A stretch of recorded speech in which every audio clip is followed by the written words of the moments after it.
What's up, guys? This is the Honest Outlaw here, and today I am a little bit more motivated than usual to do a video because I've been watching a couple of recent videos on the current massacre that's been going on in Texas, and it just got me really thinking about my carry gun, my carry setup, and maybe what you guys are carrying, and if you guys are carrying often, if you guys carry in public spaces. And then I got to thinking, how proficient are most people and how could they get better with their carry gun? And I think a lot of people, including myself, are guilty of practicing a lot more with fun guns like your competitive guns and your ARs and stuff. But the reality is that when danger comes, most of the time all you have is what's in your waistband. So today I'm going to do a couple of drills with my carry gun, and we're going to see just how proficient we can be and try to give you some tips and pointers, I guess, maybe from me. Now, I'm not the world's most tactical guy, but I do practice with my carry gun pretty frequently, and I do carry a gun that I am very confident with. As opposed to something I used to carry. A lot of times I used to carry like a Glock 42 or something like that, which is great and all, but if you're trying to think about what you would want to, let's say, stop a mass shooting, you're going to want something that you can shoot a good distance with. You're going to want to practice at distance. You're going to want to be able to hit follow-up shots fairly quickly, and you're going to want something that's fairly reliable. And for that, I have personally chosen the CZ Po7. Now, the Po7 is a gun that I've carried for a long time, and there are a couple of reasons why I do, and I'll explain that before we start getting into the shooting aspect of the video. And I'm actually going to have a review of this gun here pretty soon. All right, before we start this video, I do want to mention that I'm 100% demonetized by YouTube. This channel is 100% funded by you guys, my patron supporters, and if you do like this video, please feel free to subscribe to the channel for more content. And if you really like the video, make sure to go down to the description below and click the patron link and become a member for free giveaways and exclusive content.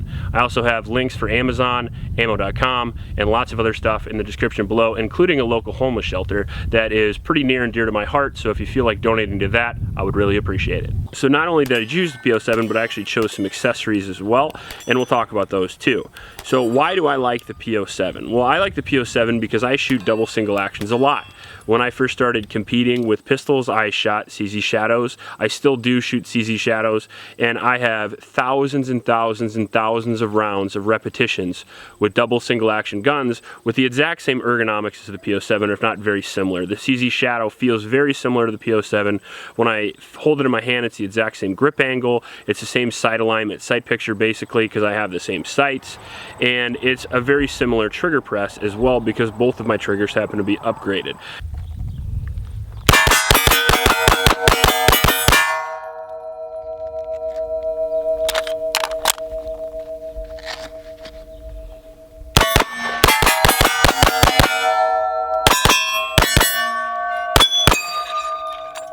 Now, I wouldn't suggest that for a lot of people, but for a double single action, that actually works in my favor.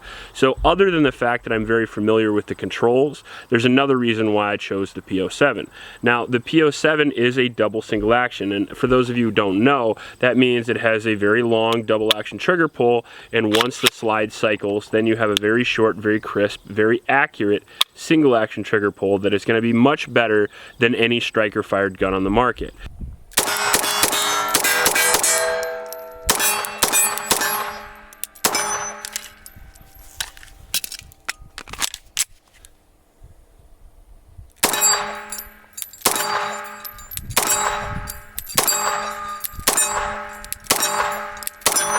So why would you want two different trigger pulls? Well, for me personally, it's for junk safety. And what I mean by that is I often carry this gun in an appendix position. An appendix can be a fairly dangerous place to carry if you're not careful. I totally understand that. I understand that there's benefits to it. It's faster, it's easier to get to in a grappling situation. Oftentimes, if you're like me who has a back injury, it's more comfortable to carry there, honestly. So it's not digging into you and that kind of thing. So I like it, and I believe it's the ultimate carry pistol for appendix carry because of the double action design. So if you gas up your gun, put the magazine in, rack the slide, it has a decocker here, so you can press the decocker down, and then you're at half cock. So you still have that long double action pull, but you don't have to worry about any negligent discharges. So when you're at half cock like that, once you've gassed up your gun, pulled the slide to the rear, chambered around, press check if that's what you do, and then decock the gun, you put your thumb behind the hammer like this, and when you're inserting it into the holster, you can do it in a safe manner, because if something catches on the trigger guard, you can actually feel that hammer come up and you can hold that hammer down. So it really eliminates a lot of the dangers and varies of appendix. Not only that, but if you're one of those guys who's worried about getting on the trigger too fast, once you draw from appendix carry, you still do have that long double action trigger pull that I know sometimes can be very difficult for new shooters, and I totally understand that. But if you master that trigger pull, it's really not that big of a deal. And again, we'll show that here today.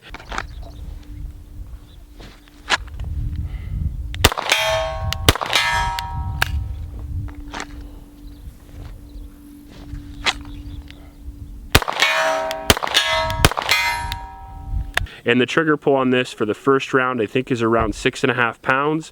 And then for the follow-up shots are around 3 pounds. So making it very close to a cheap 1911 trigger, but in a very compact, very lightweight package. The CZ Po7 is the same size as the Glock 19. So think Glock 19 size, but just a double action Glock 19.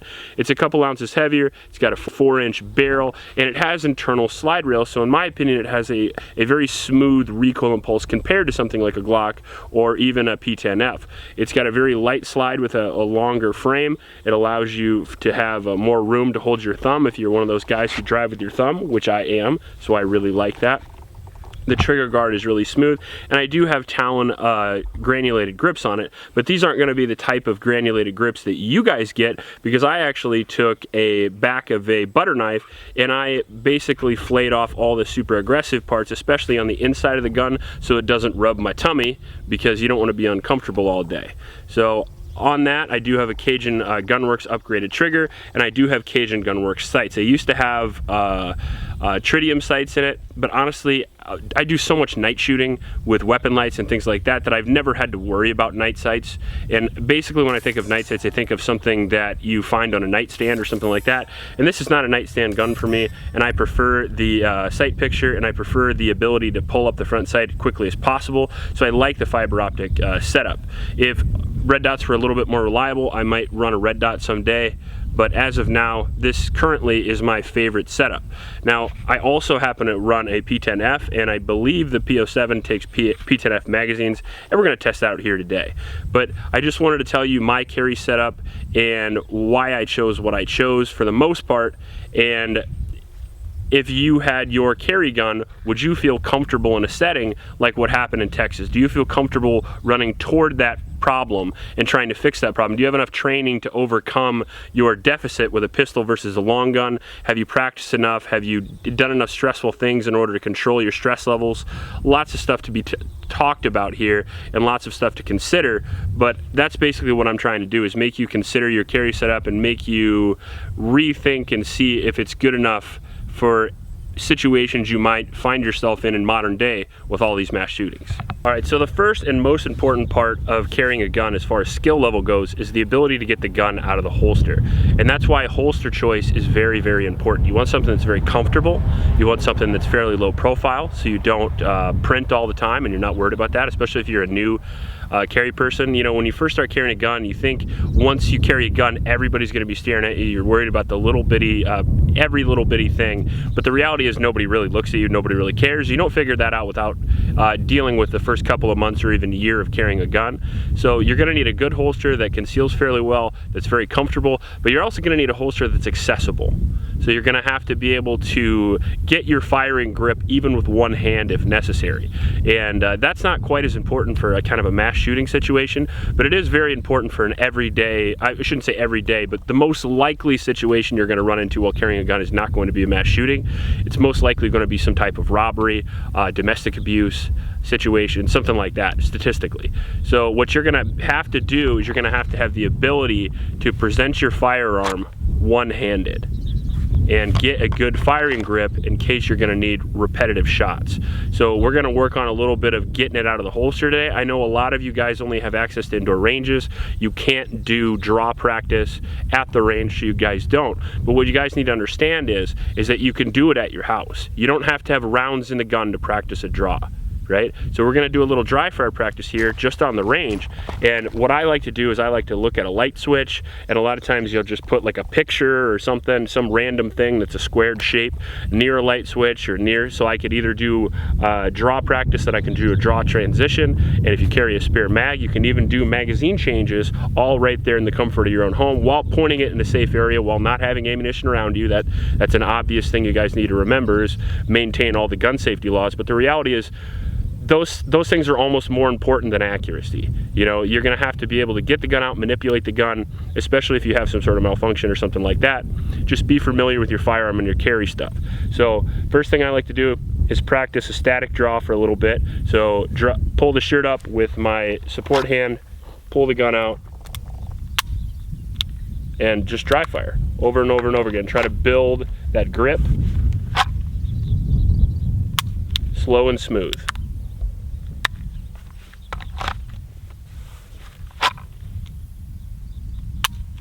And a lot of times I find myself scooping my draw a little bit, and I have to really work on that. But basically come out, present the gun,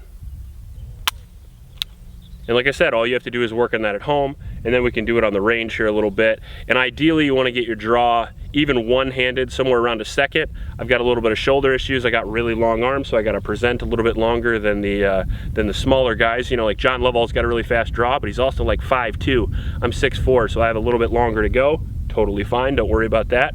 Just focus on trying to be slow and smooth. And your second draw should be draw to retention. So you want to put your arm up like this, present the gun, draw up to retention, and practice that.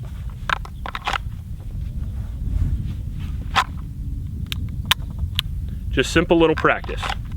All right, so most likely you're gonna find yourself in a circumstance, statistically again, where it's gonna be within 10 yards.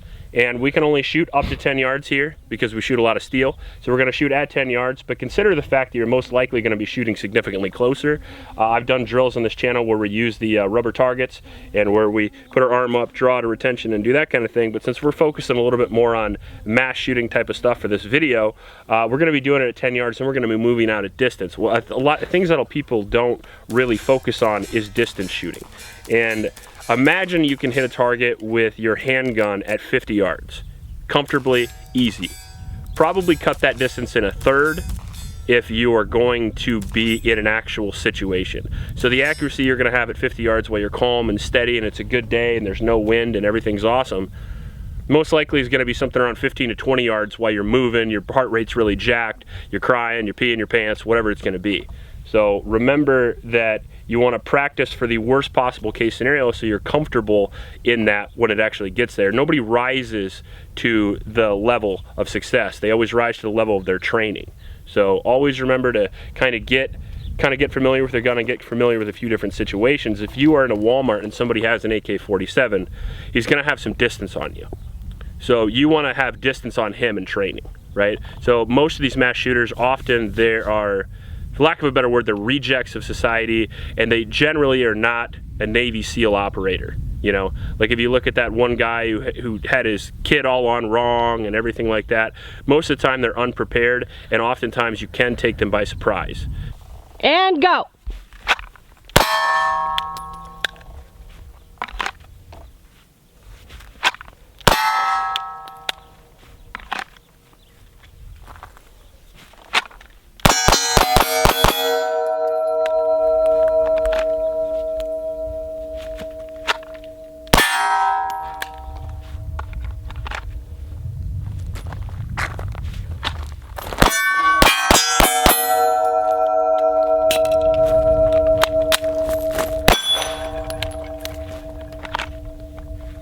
All right, so 10 yards seems pretty easy, takes a lot of practice, takes a lot of muscle memory. It's a lot harder when you're moving, it's way harder when you're getting shot at. Ideally, you want to keep your ass behind cover because that's where they can't shoot you, right? And you want to have a fairly good base and you want to be fairly practiced. So if possible, you can use stuff like this. If your range allows stuff like that, you can use cardboard, or you can even practice it at home. And if you have no access to any of that, just go on eBay and buy an airsoft gun. You can shoot an airsoft gun in your house, you got to clean up the little BBs and stuff like that, but try to kind of adapt and overcome when it comes to your area's gun laws and range restrictions. So we're going to present our gun like this. We want to have our entire body behind cover. We want to lean way out. little bit better.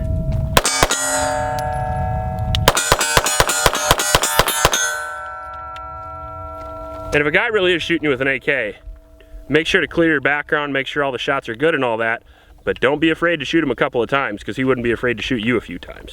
All right, so now we're gonna be talking a little bit about distance shooting, because in normal concealed carry situations, again, statistically, you're very rarely gonna run into stuff like this, although it could be a huge advantage in some sort of massacre like what happened in Texas.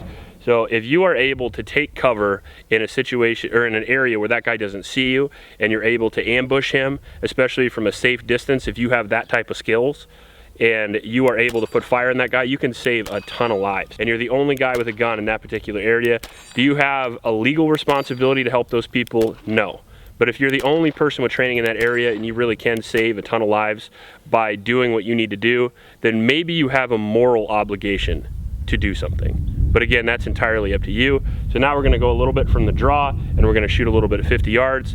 A lot of people say that shooting at 50 yards with a pistol is not applicable to real life, but the reality is, in situations like what happened the other day, it absolutely is.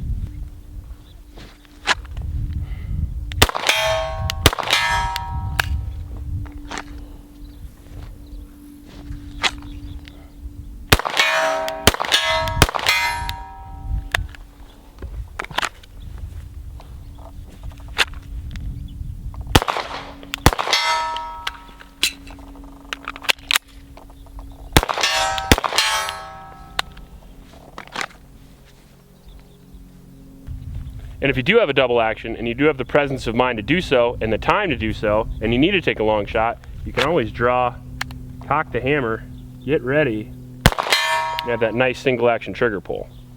All right, when we are talking about a distance, you gotta remember at 50 yards, you're kind of point of impact with a 9mm. I mean, you're gonna have a little drop, but not really. So a lot of times when people shoot a distance, they kind of overcompensate height, believe it or not. So what you wanna do is you wanna put your sights on target, pretty much right where you'd put them at 25. Easy trigger press.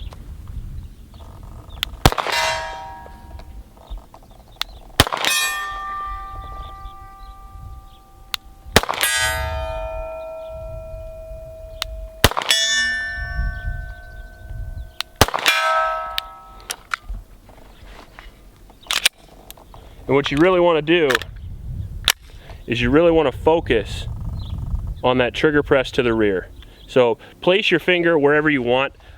You got plenty of guys, plenty of competition guys, plenty of tactical guys that say only use the pad of your finger. You have plenty of those guys that say use the crook of your finger. And you got plenty of those guys like Pat and Mac who will tell you to put your finger all the way in the trigger guard. And what that tells me, since all those people are proficient shooters, is basically put your trigger finger wherever the fuck you want to. As long as you can worm that trigger back to the rear. So I'm gonna give you kind of an aerial view here, that you don't wanna curl your finger in and push your finger off to the left. A lot of times that's why people always shoot low left. I even get people that message me and say, hey, my gun shoots low left. I was like, is it your gun or is it you? And sometimes it's your gun, but most likely, especially if it's that and you're right-handed, or if you're shooting low right and you're left-handed, it's almost always your trigger press. So try to focus on keeping that trigger pressed perfectly to the rear and perfectly straight until that trigger breaks. All right, so I just wanted to do a quick video on my carry gun, why I carry it, how I carry it, and what I'm trying to be particularly prepared for. Now, I'm not a tactics guy. I shoot pretty well. I can teach you how to shoot. I can teach you how to draw, things like that. But the reality is, if you're looking for tactics, there's plenty of other better YouTube channels, channels that I've learned from, some of those people that I've taken classes from. First places I would go would be Travis Haley, John Lovell, Clint Smith. After that, pick your favorite person. Once you pick your gun, once you start training, make sure to always remember to get proper training, whether that be from a YouTube video, whether that be from a book, whether that be from an actual class, whether that be from being in the military, being in law enforcement, whatever it's going to be. Make sure that you're comfortable with your gun. Make sure you can use your gun. You don't have to be Rambo to carry a gun, don't get me wrong. But being better and being more proficient with it is always better than not.